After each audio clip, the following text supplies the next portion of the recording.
ऐसी सिचुएशन में आप कैसे हैंडल की हैं चीज़ें? हमारे बहुत ही एंशियस होते हैं, हमें बहुत एंग्जाइटी होती है। तो एज अ फैकल्टी आप क्या सोचते हो उन लास्ट डेज पे? तो इविल स्माइल से मुझे लग ही रहा है कि पता नहीं क्या ही वो सोच के बैठा है।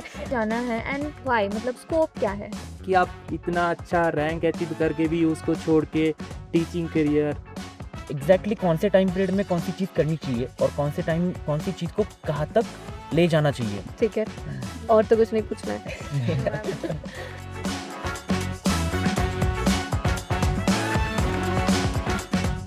हेलो बच्चों, आज की वीडियो में आप कुछ ऐसा विटनेस करने वाले हो जो शायद आपने आज तक कभी नहीं देखा होगा। देखो भाई, आज तक हमेशा माइक मेरे पास रहता है, क्वेश्चंस भी मेरे पास रहते हैं और हमेशा अथॉरिटी भी मेरे पास रहती है कि मैं ही इन सब से क्वेश्चन करूंगी।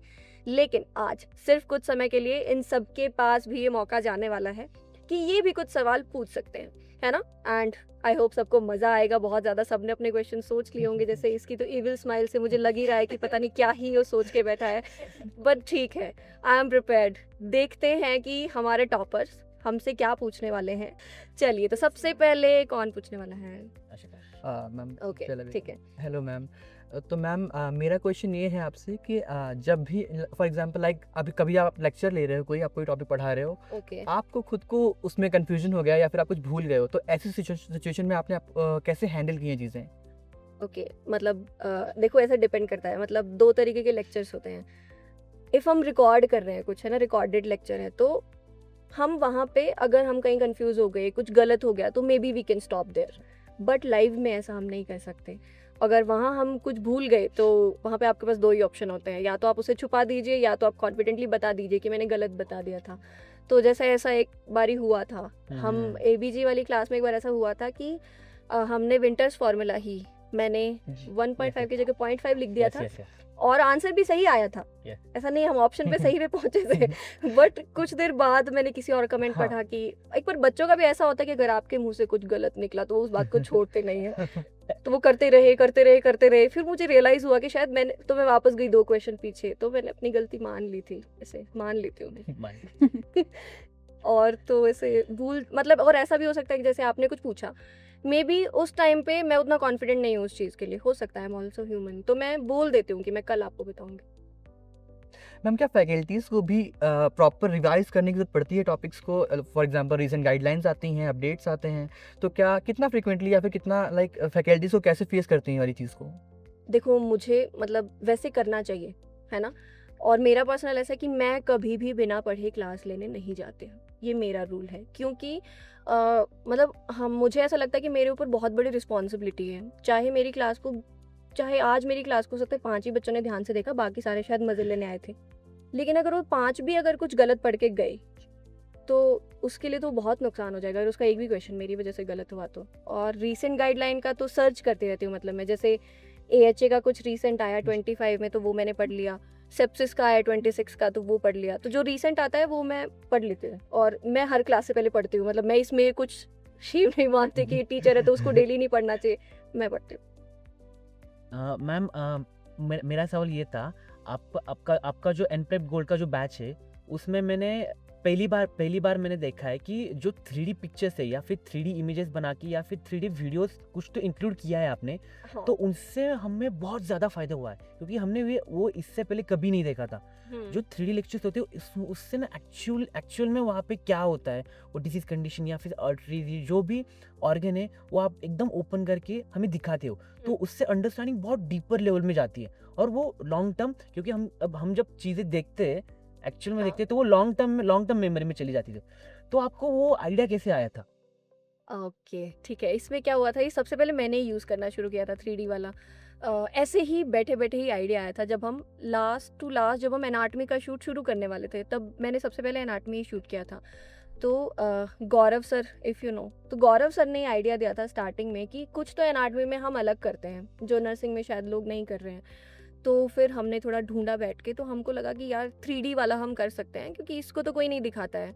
तो शुरुआत में मुझे तो बड़ा ही फैसिनेटिंग लगा था वो, मुझे ही देख के उसको इतना मज़ा सा आ गया था कि मैंने उसको अपने हर लेक्चर में 2 बार 3 बार जो मुझे मिला सारे ऑर्गन डाल दिए मैंने। मुझे तो बहुत मज़ा आया था उसको यूज़ करते टाइम। पर मैं थोड़ा सा डाउटफुल थी इस चीज़ को लेके कि जब लेक्चर जाएंगे ऐप पे तो बच्चे कैसा रिएक्ट करेंगे, मतलब क्योंकि हमें नहीं पता होता है कि आप लोग कैसा रिएक्ट करोगे। हो सकता है आपके जैसा करें और हो सकता है कि उसको लगे कि इतना क्यों पढ़ा दिया ज़्यादा, इतनी तो पेपर में आता नहीं है ज़रूरत। दोनों तरीके का रिस्पॉन्स होता है ना।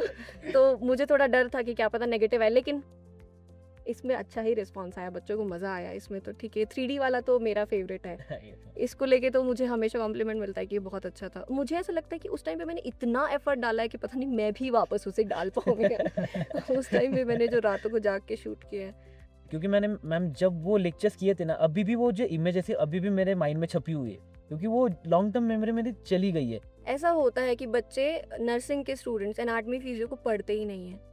ऐसा मुझे भी जब मैं शूट कर रही थी तो बहुत बार मुझे ऐसा बोला गया था कि जितना टाइम आप लगा रहे हो इस सब्जेक्ट को, पता नहीं बच्चे उतना ना देखें, क्योंकि बाकी बहुत हमारे पास हाई लेवल के वैसे सब्जेक्ट्स रहते हैं जो बहुत पेपर में आते हैं, बट मेरे सब्जेक्ट को बच्चों ने बहुत देखा है। वो मुझे इतनी सुकून की नींद आई उस दिन की, मज़ा ही आ गया।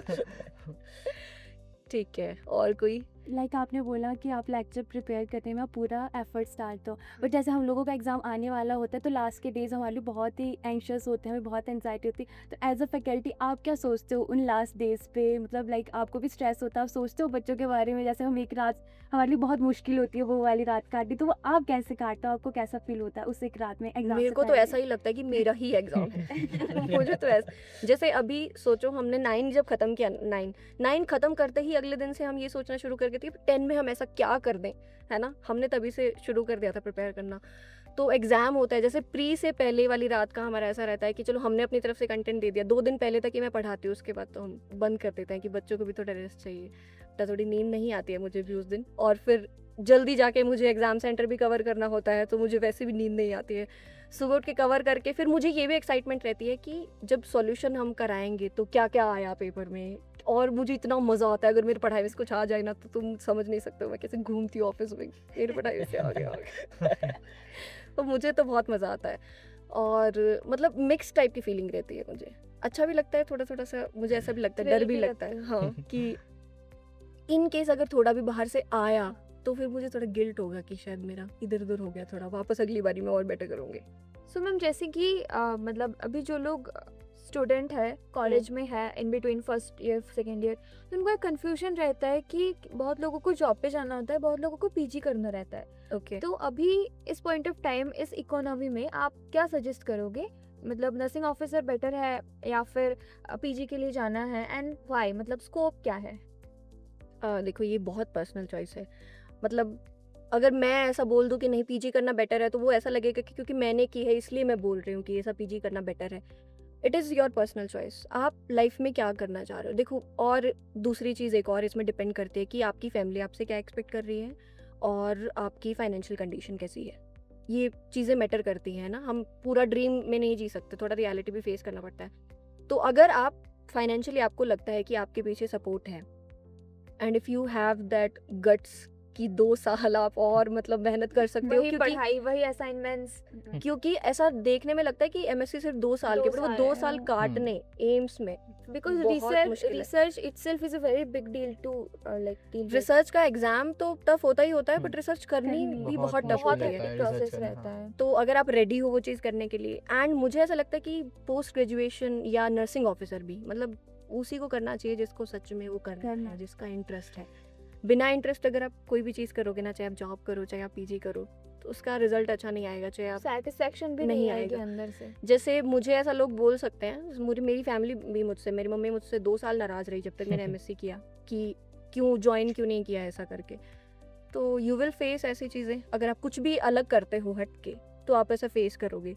अगर आपके अंदर उतना गट्स हैं वो करने का तो आप बिल्कुल करो, बट फिर आपके अंदर वो डेडिकेशन भी होना मैम चाहिए। मुझे जानना था कि एमएससी कोई कर लिया तो अभी उसके बाद स्कोप्स क्या क्या हो सकते हैं? आप वापस से पोस्ट ग्रेजुएशन करके वापस से भी नॉर्सेट क्रैक कर सकते हो। Take 3 years of experience, you will be eligible for tutor AIIMS में।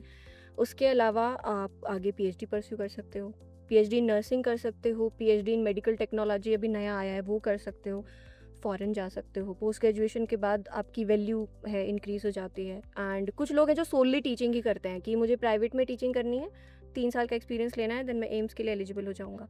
अदर देन दैट, स्टेट के जो कॉलेजेस होते हैं उसमें 1 year एक्सपीरियंस के बाद भी आप एलिजिबल होते हो। बट सेम क्राइटेरिया, जैसे आपने अभी नॉर्सेट दिया ना, सेम ही एंट्रेंस होगा, उसके बाद एक और स्टेप होता है, इंटरव्यू होगा, वो क्रैक करोगे तब जाके आप बन पाते हैं ट्यूटर। एंड कॉम्पिटिशन बहुत ज़्यादा है, जैसे अभी हमारे पास नॉर्सेट में कितनी सीट्स थी 27 79 है ना, उसको बहुत ही कम करके 27 से भी कम कर दो हाँ। मतलब उतनी सीट्स भी नहीं होती, 5 सीट 10 सीट से ज़्यादा नहीं निकलता है, तो you have to be prepare for that also, scopes भी- बहुत है। और भी एक चीज़ है मैम कि जो लोग आफ्टर कॉलेज नॉर्सेट से नर्सिंग ऑफिसर बन गए हैं, पर दिमाग में एक है वो चीज़ भी कहीं ना कहीं कि मुझे पोस्ट ग्रेजुएट करना है, but a lot of AIIMS या फिर institution does not provide that in service education for MSc, तो उसके लिए क्या कर सकते हैं वो लोग?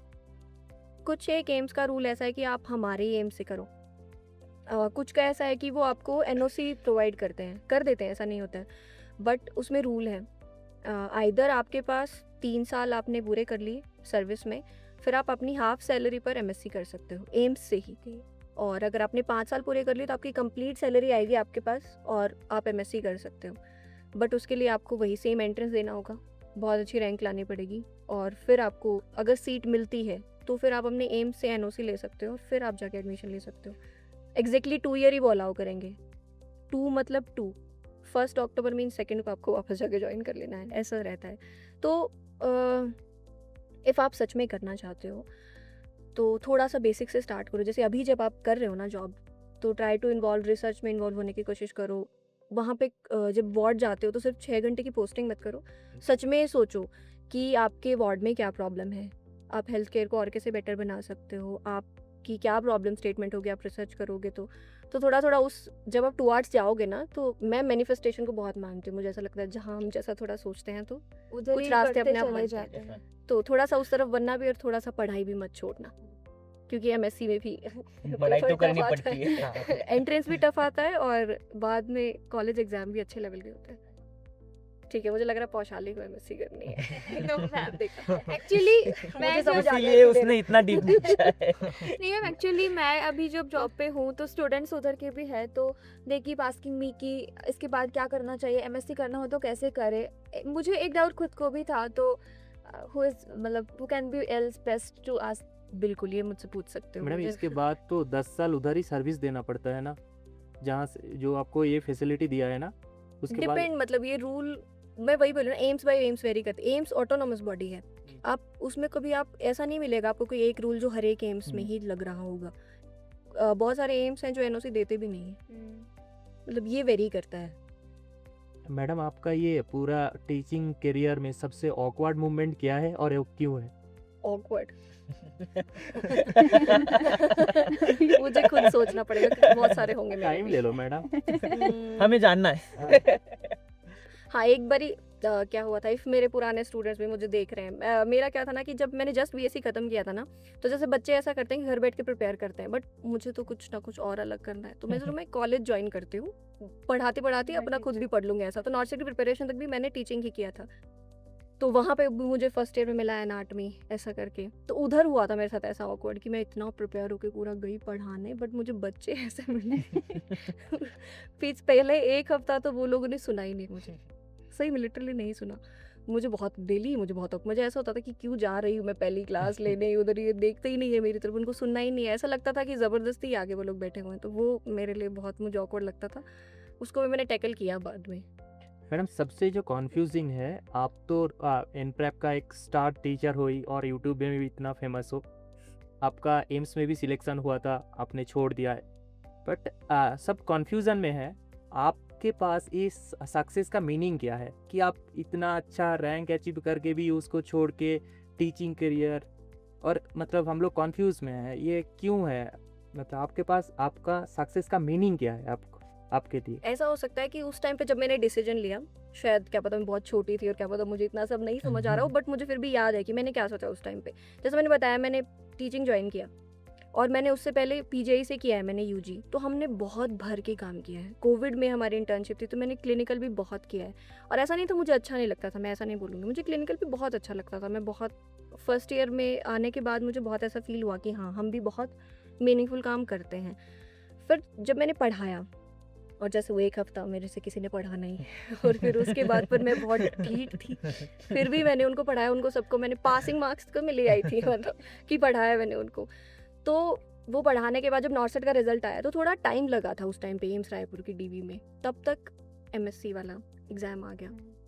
और मुझे पढ़ाते पढ़ाते ऐसा रियलाइज़ हुआ कि शायद मतलब ये वाली लाइफ मुझे अच्छी लगती है, मतलब पढ़ाना मुझे अच्छा लगता है, बट मेरे मम्मी को नहीं पसंद थी ये चीज़, तो उन्होंने मुझे एमएससी का एंट्रेंस देने ही नहीं दिया, फॉर्म ही नहीं भरने दिया। दूसरे वाला फिर मैंने छुप के भरा, बताया नहीं उनको। फिर जिस दिन एग्ज़ाम था उस दिन सुबह सुबह बताया कि 4 बजे उठ के मैंने बताया कि दिल्ली मेरा एग्ज़ाम है तो मैं जाके दे के आई तो वो हो गया। उस टाइम पे मुझे ऐसा लगा कि जैसे मैंने फ़ील किया ऐसा, जैसे मैंने पीजीआई से पढ़ा, फिर मैंने एक प्राइवेट कॉलेज जाके ज्वाइन किया। हम लोगों में और उन लोगों की एक्सपोजर में और एजुकेशन में कितना फ़र्क था। मतलब डिग्री तो उन्होंने भी बीएससी नर्सिंग की और मैंने भी बीएससी नर्सिंग की, बट सेम डिग्री का मतलब ये नहीं था कि सबको सेम एजुकेशन मिल रहा हो। तो मुझे लगा कि शायद अगर मैं एमएससी कर लूँ और मुझे कोई टीचिंग अपॉर्चुनिटी मिले तो मैं थोड़ा और बच्चों के लिए कुछ तो मैं किसी के लिए बेटर कर सकती हूँ। और फिर मुझे एनप्रेप मिल गया तो मैं और ज़्यादा बेटर कर पाया। इतना ही मैंने सोचा उस टाइम पे। आपसे ज़्यादा भला तो हम लोग की हो गई। हो ही रहा है। मतलब हो ही किसी को रहा है। शिक्षा देना ही आपके पास ये मीनिंग होता है कि सक्सेस का। हाँ, मतलब मेरे लिए सक्सेस का मीनिंग है कि जैसे अभी जब मैं जाके सोऊंगी तो मैं एक सेटिस्फैक्ट्री स्लीप होगी मेरे पास कि मैंने जो किया ना मुझे मज़ा आया वो करने में। मतलब मुझे लाइव क्लास आप करते हैं तो उसमें मज़ा आता है, मीन्स ऐसा। तो मैं- मैडम हम लोग तो अभी पहली पड़ाव में है ज़िंदगी के, नॉर्सेट क्लियर किया है, तो हम उस जगह पे पहुँचे, मतलब सक्सेस को अचीव करने के लिए क्या एडवाइस दोगे हम लोगों को? वो डिपेंड करता है आपके लिए सक्सेस क्या है। हो सकता है कि आपके लिए नॉर्सेट सक्सेस था, वो तो आप ऑलरेडी अचीव कर चुके हो, बट अगर आप अभी ये क्वेश्चन पूछ रहे हो इसका मतलब आपके लिए वो नहीं था, आपको भी कुछ और चाहिए। Try to figure out. अच्छा, मैम एज यू सेड कि आप पहले पीजीआई में थी, उसके बाद आपने एज अ ट्यूटर काम किया एक प्राइवेट, मतलब आपने अलग अलग जगह का एक्सपोजर लिया है। So you have work with the senior ones के भी साथ आपने काम किया है, अभी आपके पास यंगस्टर्स हैं, तो आप उन दोनों जनरेशन, मतलब जनरेशन ही बोलूँगी, तो आप कैसे देखते हो उन दोनों चीज़ों को, और आपको क्या लगता है कि जो यंगर वंस हैं उनमें क्या डिफरेंट है और वो क्या इम्प्रूव कर सकते हैं नर्सिंग को लेवल हाई अप? सी सबसे बड़ा जो डिफरेंस मुझे लगा है वो यही है कि जो यंग लोग हैं या फिर जैसे आप लोग हो, आपके अंदर एटलीस्ट क्वेश्चंस हैं कि हमें क्या करना चाहिए, जो कि मुझे उधर थोड़ा सा लैक लगता है। ऐसा कि या तो ऐसा हो चुका है कि टाइम के साथ मोटिवेशन थोड़ा जा चुकी है, या फिर अब ऐसा लग रहा है कि अब हम क्या ही कर पाएंगे, वो वाली चीज़ है। बट मुझे नहीं लगता वो होना चाहिए। तो एक तो आप लोगों के पास ये प्रिविलेज है कि एटलीस्ट आप वहाँ तक सोच पा रहे हो कि हमें क्या करना चाहिए एंड आप कर क्या सकते हो वो वाली चीज़ में। इनोवेटिव होने का थोड़ा ट्राई करो। मतलब आई एम नॉट सेइंग कि कुछ इन्वेंट ही कर दो नया, मतलब साइंटिस्ट भी मत बन जाओ, ऐसा भी मैं नहीं बोल रही हूँ। बट मे बी ऑब्जर्वेंट, है ना। अब जहाँ पे भी काम करो, जिस भी एम्स में आप जाओगे, मे बी एम्स नहीं तो किसी सेंट्रल इंस्टीट्यूट में जाओगे, तो बी ऑब्जर्वेंट, अपनी सराउंडिंग्स देखो एंड ट्राई टू अंडरस्टैंड कहाँ चीज़ें लैग कर रही हैं और आप उसमें क्या सुधार सकते हो। मे बी ऐसा नहीं कि जाते ही हमने सब सुधार दिया, आज तो वार्ड की काया ही पलट कर दिया, ऐसा नहीं होगा। But try to take small victories. जैसे कि हो सकता है कि जैसे हम बात करते हैं हमेशा कि कई कई जगह पर एसेप्सिस इतना मेंटेन नहीं होता है, तो स्मॉल विक्ट्रीज हम ले सकते हैं कि आज मैंने मेंटेन किया। This is a small change आप जो बना सकते हो, लेकिन उसका इम्पैक्ट बहुत हाई होगा। जो आप चीज़ें करोगे या जो सीखोगे या जो आपके अंदर क्वेश्चन पूछने का है, वो हमेशा अपने जूनियर्स को भी सेम सिखाना है कि उनको भी आपके जैसा ही बनना है ना। वो वहाँ से नहीं लेनी है motivation. I am not saying कि हमसे पहले कोई जनरेशन तो वो उन्होंने कुछ गलत किया, नहीं, उन्होंने वो भी हमको यहाँ तक लेकर आए हैं। डिपेंड्स उनके पास क्या रिसोर्सेज थे उस टाइम पर, आपके पास बहुत ज़्यादा है फिलहाल। उस टाइम पर ना ही नर्सिंग को इतना रिसर्च की तरफ कोई लेकर जा रहा था, ना ही वो लोग कुछ कर पा रहे थे। मे बी उसमें भी बहुत सारे लोग ऐसे होंगे जो करना चाह रहे होंगे, but due to some situation या साथ वालों का प्रेशर वो लोग नहीं कर पाए। बट इस बारी मुझे लगता है जो हमारी वाली जनरेशन है कि शायद हम लोग थोड़ा सा बोल्ड हैं, है ना, अपने डिसीजन ले सकते हैं, थोड़ा कुछ अलग करने में इतना डरते नहीं हैं, है ना। तो प्रेशराइज नहीं होना है एंड कुछ नया कर पाओ तो बहुत अच्छी बात है, नहीं तो एटलीस्ट एग्जिस्टिंग जो चीज़ें हैं उन्हें पढ़ के जाना। ऐसा नहीं है कि अभी नॉर्सेट क्रैक कर दिया तो सब भूल गए। बी अपडेटेड, जैसे मैं रहती हूँ, अगर कोई नई गाइडलाइन आई है तो read that, try to participate in rounds. मतलब अपने पेशेंट को अपना पेशेंट इतना मानो कि उसके राउंड, उसका बाहर की इन्वेस्टिगेशन, एवरीथिंग आपके थ्रू ही होके जाना चाहिए और आपको पता होना चाहिए। अपडेटेड, आपके अंदर जितनी नॉलेज होगी उतना बेटर होगा। मैम जूनियर की बात से एक बात याद आई जो कि मेरे साथ साथ बहुत सारे लोगों का क्वेश्चन है कि जो लोग कॉलेज में है they have loads of assignments like clinical posting also, case study, clinical case presentation, like everything they have to handle. पर गिनाओ, मुझे सब याद आ हाँ, जाता है। तो मैं वही बोल रही हूँ मैम। हाँ, और agree. अभी हम लाइक हमारे जूनियर को बोल रहे हैं कि हम जब कॉलेज में थे हमें नॉर्सेट या फिर ऐसे एग्जाम्स के बारे में इतना एक्सपोजर पता ही नहीं था, नहीं पता तो होता था। वी आर सजेस्टिंग देम कि फर्स्ट ईयर मतलब जो जहाँ पे भी हो वहीं से पढ़ना शुरू ट्राई करो। To prepare. But the thing is कि ये जो असाइनमेंट्स वगैरह है इनमें इतना करेक्शंस उनको मिलते हैं, लाइक कभी कभी तो फाड़ के भी फेंक देते हैं कि रीराइट करो या फिर पूरा मतलब बहुत सारे रीराइट देते हैं। तो उनका क्वेश्चन है कि मैम ये रीराइट करने में इतना टाइम जा रहा है तो अलग से प्रिपरेशन को कैसे टाइम दें, मतलब college clinical posting is itself very hectic, तो उसको करेक्ट करने में भी टाइम इतना जा रहा है तो अलग से प्रिपरेशन को कैसे टाइम दे, तो इस हालत में बच्चा क्या करे? सबसे पहले प्रिपरेशन को अलग मत समझो, that is a part of your journey, पहली चीज। एंड ऐसा खुद को ऐसे देखो, जब आप प्रिपेयर करने बैठोगे तो अलग कपड़े पहन के तैयार होके तो हम बैठते नहीं हैं। अब तो आज मैं प्रिपेयर करने बैठ जाती हूँ, ऐसा तो नहीं करना। सी जब आप ड्यूटी जाते हो तो वही वाली चीज़ है, बी अटेंटिव। आप बेशक से नर्सिंग स्टूडेंट हो, इसका मतलब ये नहीं है कि आप राउंड में क्वेश्चन नहीं कर सकते, आप नर्सिंग स्टेशन पे नहीं बैठ सकते, आप अपने सीनियर से नहीं पूछ सकते। Try to ask. एंड फिलहाल सबके पास मोबाइल है, ट्राई टू सॉल्व क्वेश्चन जितना ज़्यादा हो सके जब टाइम मिले।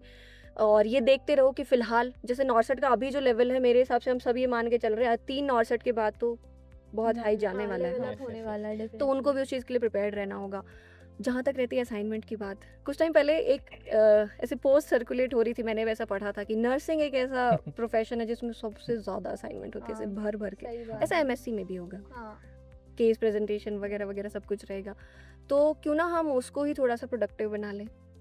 फॉर एग्जाम्पल कैथेटराइजेशन पे अगर आपका है तो ट्राई टू राइट अच्छा, ठीक लिखने की ट्राई करो, कॉपी पेस्ट मत करो अपने दोस्तों से, है ना, एआई से लिखवा के मत उतारो उसको, है ना। लेजिट सोर्सेज रेफर करो और अच्छे ही नोट्स बना लो एक ही बारी में। टीचर को भी दे दो वो नोट्स, वो नहीं फाड़ेंगे उसको अगर वो अच्छा लिखा होगा तो। बस थोड़ी मेरे से राइटिंग थोड़ी बेटर होनी चाहिए, जैसे मेरी तो बहुत ख़राब है तो कोई पढ़ेगा नहीं तो फाड़ ही देगा, मतलब ऐसा है। तो आपको बच्चों को यही बताना है कि उनको उनकी प्रिपरेशन को बाकी चीज़ों के साथ मिला कर चलना है, अलग से नहीं कंसिडर करना है। ये नर्सिंग का जो आपका कोर्स है इसी में आप इतने हो जाने चाहिए कॉम्पिटेंट कि बाहर निकलते ही आप क्रैक करो, और जो एक्स्ट्रा हेल्प चाहिए वो तो एनप्रेप से मिल ही जाएगी।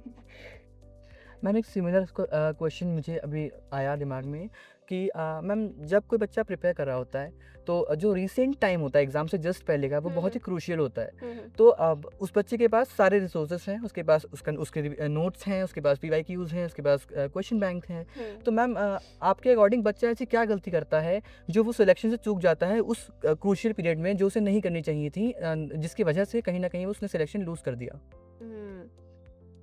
मुझे ऐसा लगता है कि हमारे पास बहुत कुछ और सब कुछ एग्जाम से 6 महीने पहले भी था, बट हम इंतजार करते हैं 11th आर का। हाँ, कि अब तो समय आ चुका है, अब मतलब युद्ध बिल्कुल आ चुका है। अब जो विद्रोही वाली जो दूसरी वाली सेना है ना, वो बिल्कुल हमारी बॉर्डर पे आ चुका है। अब हम किले से निकल रहे हैं, अपने हाथी निकाल रहे हैं, उसका क्या फायदा? वो हाथी तुम्हारे पास पहले भी था, अब उन्हें ट्रेन करने नहीं बैठेंगे ना, एड्रेनलिन रश जब तक नहीं होती है ना। फॉर एग्जाम्पल अगर अभी मुझे मतलब लड़ने जाना है तो मैं धनुष बाण अभी प्रिपेयर थोड़ी करने बैठूंगी। मतलब उसके पास रिसोर्सेज पहले भी हाँ। थे। दे हैव टू आइडेंटिफाई, उनको उस टाइम की वैल्यू समझनी है। मतलब एक तो पहली बात, हमें लास्ट मोमेंट तक चीज़ को जाने नहीं देना है। जो हम टालते रहते चली जाती है, बट उसको नहीं जाने देना है। एंड अगर आपने नहीं जाने दिया है और 4-5 महीने बहुत अच्छे से प्रिपेयर किया है, तो लास्ट के टाइम में करना क्या चाहिए? एक तो कोई ज़्यादा नई चीज़ मत पढ़ो, है ना। दूसरा, जो मुझे ऐसा लगता है कि हर किसी के पास अपनी एक कॉपी होनी चाहिए। नोट्स अपने पर्सनल बनाओ, बहुत अच्छी बात होती है, क्योंकि उसमें आप बहुत सारी चीज़ें अपने हिसाब से लिख पाते हो। आपकी लैंग्वेज जो आपने खुद से लिखा है उसको रिवाइज करना बहुत आसान होता है, रेदर देन दूसरे का लिखा हुआ। तो सिर्फ वही रिवाइज करना है और बाकी क्वेश्चन प्रैक्टिस तो करनी है। दोनों तरीके के बच्चे मैंने देखे हैं। देखो, एक बच्चे ऐसे भी होते हैं जो सिर्फ क्वेश्चन ही लगाते रहते हैं एग्जाम से पहले, उनका क्रैक होता है। लेकिन कुछ स्टूडेंट 2-3 मैंने ऐसे भी देखे हैं जिन्होंने क्वेश्चन को भी किया लेकिन नोट्स बहुत रिवाइज किए थे। तो मेरे हिसाब से ये भी थोड़ा पर्सनल हो सकता है, बट मेरी सबसे अच्छी एडवाइस ये है कि उसको वहाँ तक टालना नहीं चाहिए। मतलब वो प्रेशर आने ही मत दो और एग्जाम से 2-3 दिन पहले बंद कर दो, और जो बढ़िया मूवी पसंद है वो देखो, बहुत जो अच्छा खाओ पियो और सो जाओ, रिलैक्स मोड पे चले रिलैक्स जाओ। मोड में चले जाओ। सही बात, ये वाली तो जैसे कि मैम इन्होंने पूछा कि एग्ज़ाम कॉलेज टाइम में बच्चों को क्या करना है एग्जैक्टली पता नहीं होता, बहुत लोड होता है या फिर वो कंफ्यूज हो जाते हैं। हम्म, तो मतलब मेरा इसी से रिलेटेड क्वेश्चन है कि बच्चों को या फिर अभी हम सिलेक्ट हुए तो एग्जैक्टली कौन से टाइम पीरियड में कौन सी चीज़ करनी चाहिए और कौन सी चीज़ को कहाँ तक ले जाना चाहिए। मतलब जैसे कॉलेज में बच्चे तो वो लोग ऐसा सोचते कि अभी कब कॉलेज पूरा होगा, कब हमारी जॉब लगेगी, जॉब लगने के बाद ऐसा सोचते कि कब मेरी गवर्नमेंट जॉब लगेगी। एक गवर्नमेंट जॉब लगने के बाद सेटिस्फैक्शन नहीं रहता। अभी अब मुझे मेरा दूसरी जॉब कब लगेगी? मैं लाइव एग्जांपल हूँ। जब मेरा कॉलेज पूरा होता मेरे को पहले जॉब चाहिए थी तो मेरे को प्राइवेट जॉब मिला। तो मेरे को उसके बाद CHO की वैकेंसी आई तो मैं CHO के लिए पागल हो गया। अभी मेरे को CHO चाहिए तो मैंने इसके लिए प्रिपरेशन चालू कर दी। मेरे को CHO मिल गया, पर CHO की ट्रेनिंग चालू थी तब हमारा स्टेट गवर्नमेंट का एग्ज़ाम आया। तो मेरे को CHO एक बार ऐसा था कि बहुत बड़ा औरा लगता था, तो वो छोटा लगने लगा और मेरे को स्टेट गवर्नमेंट में जाना है, ऐसा मेरे को आस लग गई। तो मैंने CHO की ट्रेनिंग पे ध्यान देना छोड़ दिया और मैं स्टेट गवर्नमेंट की प्रिपरेशन करने लगा। मतलब मैं सेटिस्फाइड नहीं था, मेरे को और कुछ चाहिए था। और भगवान की शुक्र से और एनप्रेप की हेल्प से मेरा स्टेट गवर्नमेंट का एग्ज़ाम भी क्रैक हो गया। अभी मैं स्टेट गवर्नमेंट में वर्क कर रहा था तो उससे भी मैं तो सेटिस्फाइड तुम्हें नॉर्सेट करना तो था। मेरे को अभी नॉर्सेट की लत लग गई। अभी मेरे को नॉर्सेट चाहिए, तो अभी आज दिन है तो नॉर्सेट में भी सिलेक्शन हो गया है। पर अभी मेरा क्वेश्चन ये है कि हर वो लाइफ के स्टेज में, जैसे स्टूडेंट हो, उसके बाद प्राइवेट जॉब कर रहे हो या फिर गवर्नमेंट जॉब कर रहे हो या फिर कहीं पे भी आप लाइफ के कौन से भी स्टेज में हो, आपको चीज़ों को कैसे सेट आउट करने, मतलब कैसे सेटल करना चाहिए या फिर जहाँ पे हो वहाँ पे सेटिस्फाइड रह के ही आपको किसी पर्सनल डेवलपमेंट पे ध्यान देना चाहिए, जिससे आप सेटिस्फाइड भी हो, आपकी पर्सनल डेवलपमेंट भी हो और आप सभी चीज़ों में एक्टिव भी रहे। तो ये कैसे कर सकते हैं? थोड़ा सा कॉन्ट्राडिक्टरी क्वेश्चन है, बट मैं अपना अगर पर्सनल ओपिनियन दूँ तो मुझे ऐसा लगता है कि हर बार किसी चीज़ से सेटिस्फाई नहीं होना, इसका मतलब ये नहीं होता है कि आप कुछ गलत कर रहे हैं। इट मीन्स आप अपने लिए हर बार उस बार को थोड़ा सा हाई सेट कर देते हो और लगता है कि शायद मैं थोड़ा और अच्छा कर सकती हूँ। और मेरे हिसाब से इस टाइप के इंसान सबसे बेस्ट होते हैं। जो, मैं ऐसा नहीं बोल रही खुद से सेटिस्फाई नहीं होना चाहिए, खुद पे कॉन्फिडेंट होना चाहिए, इतना कॉन्फिडेंट कि आपको ये पता है कि आप स्टेट में हो तो आप नॉर्सेट निकाल सकते हो, कोई बुरी बात नहीं है। चीफ नर्सिंग ऑफिसर बन जाओ, मुझे कोई फिक्र नहीं है, मत सेटिस्फाई हो वहाँ तक, नहीं होना चाहिए। इफ़ आपको लग रहा है कि ये चीज़ मेरे लिए नहीं है और मैं कुछ और बेटर कर सकता हूँ तो हमेशा करना चाहिए, कभी भी वहाँ पे नहीं रुकना चाहिए। ये तो आपका पहले वाला क्वेश्चन हो गया। दूसरा आपने पूछा था कि कॉलेज के साथ कैसे मैनेज करना है। तो जैसे आपने बोला था कि बच्चा फर्स्ट ईयर में हो सकता है, सेकंड थर्ड किसी में भी हो सकता है, तो डिपेंड्स। फॉर एग्जांपल लेके चलते हैं कि सेकंड ईयर का बच्चा है ना, सेकंड ईयर में या थर्ड ईयर में बच्चों को मोस्टली ध्यान आता है कि कुछ है, चल रहा है कुछ मार्केट में और मुझे भी उसमें उतरना है। तो अगर थर्ड ईयर का बच्चा प्रिपेयर करना शुरू करता है तो आपको उसे यही गाइड करना है कि फ़िलहाल के लिए उसको थर्ड ईयर तो बहुत अच्छे से करना ही है, साइड बाय साइड उसे डेली के 2 घंटे निकालने हैं फर्स्ट ईयर के सब्जेक्ट्स के लिए। अब उसे दोनों चीज़ें पैरेलल चलानी होंगी। जितना लेट बच्चा शुरू करेगा उतना डबल बर्डन उसके ऊपर होगा। अगर वो फर्स्ट ईयर से पढ़ता है तो साथ साथ निकाल सकता है, और बाद में शुरू करता है तो एक पोर्शन ये, फॉर एग्जांपल अभी उसने साइकेट्री उठा लिया बट उसको साथ साथ एनाटॉमी करना पड़ेगा, मतलब बिना एनाटॉमी करे वो MSN में घुसेगा तो उसका कोई फ़ायदा नहीं है। तो वही सिखाना है उनको। और दूसरी चीज़ हमेशा ये बतानी है कि जो आपके क्लिनिकल्स होते हैं उनको एक बर्डन की तरह ही ना समझना होता कि 4 घंटे काट के बस अब वापस आना है लंच करने, ऐसा नहीं सोचना होता। Try to learn there also. जैसे आप लोग भी अभी जाओगे तो काम तो अच्छा करना ही है बट अपने जूनियर्स को कुछ अच्छा सिखाना भी है, तो पढ़ के जाना ड्यूटी पे भी। ठीक है, और तो कुछ नहीं पूछना है। Thank you ma'am. Thank you so much जो तुमने अच्छे क्वेश्चंस करे मुझसे। चलिए, तो ये तो हमारे टॉपर्स ने जितना इनको मौका मिला उतने क्वेश्चंस पूछ लिए। हो सकता है हम और देर बैठे रहते तो और भी बहुत सारे क्वेश्चंस होते, हो सकता है आपके दिमाग में बहुत सारे क्वेश्चन होंगे। तो अगर ऐसा कुछ है तो आप भी कमेंट सेक्शन में डाल सकते हो। आई विल ट्राई कि उन क्वेश्चंस तक मैं पहुंचूं और आपको एक अच्छा सा रिप्लाई दे पाऊँ। ठीक है, बाकी वीडियो आपको कैसी लगी और हमारा ये यूनिक सेशन आपको कैसा लगा वो भी मुझे कमेंट में ज़रूर बताना। All the best.